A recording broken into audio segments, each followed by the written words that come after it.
Steve Harvey let out too much in this book? Or just no.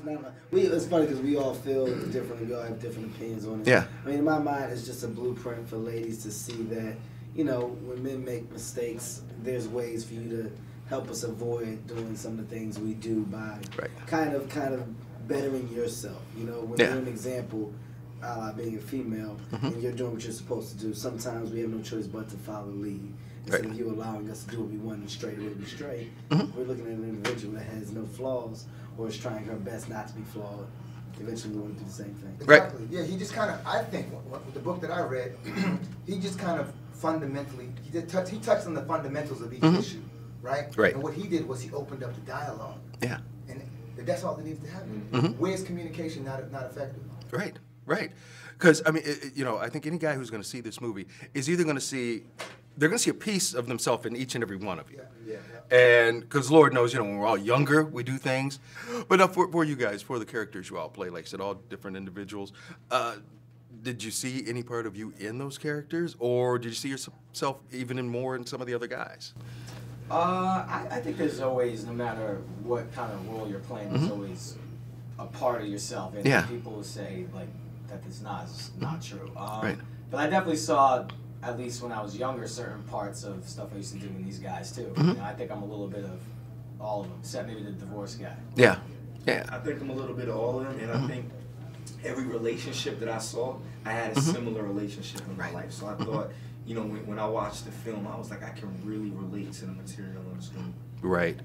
I saw myself in me, and I saw myself in Jerry's character, and I saw myself in Kevin's character. Right. But not so much the mama's boy, or I mean, I think because I'm a bit of a control freak. Okay. So that's why.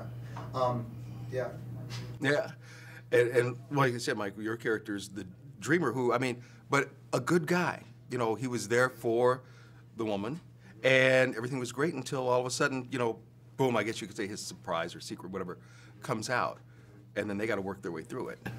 Yeah, you know, I base dominant more on people that I've dated than myself. Yeah. Just call denial. That's just that's the reality for me. He's more so based on other people that I've dated. And but I think if I did get divorced, I would be exactly like Cedric. I think I'd be exactly like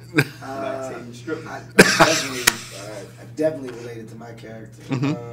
But I say stepping out of my character, you know, a dreamer, I can relate to that. You know, me being a comedian, in the beginning all you do is dream and see, you know, what can eventually happen, and you hope for that day to come, but you aspire to be so much more. Right. And it's frustrating when you're with a female, like Dominic's character in the movie, they don't support your dream or your vision, you know, like the females did in the beginning. Also, huge mama's boy. Jerry's character was a little different for me. Like, I've never been a guy to just, you know, kind of be oblivious to what a woman thinks, but I know that guy exists. Right. And I think, touching on what Terrence said, this movie is so relatable. Like, there's, I think everybody that goes and sees this movie can look at a character and say, yo, if it's not me, that's such and such or such and such. And I think that's the beautiful thing about the film in general.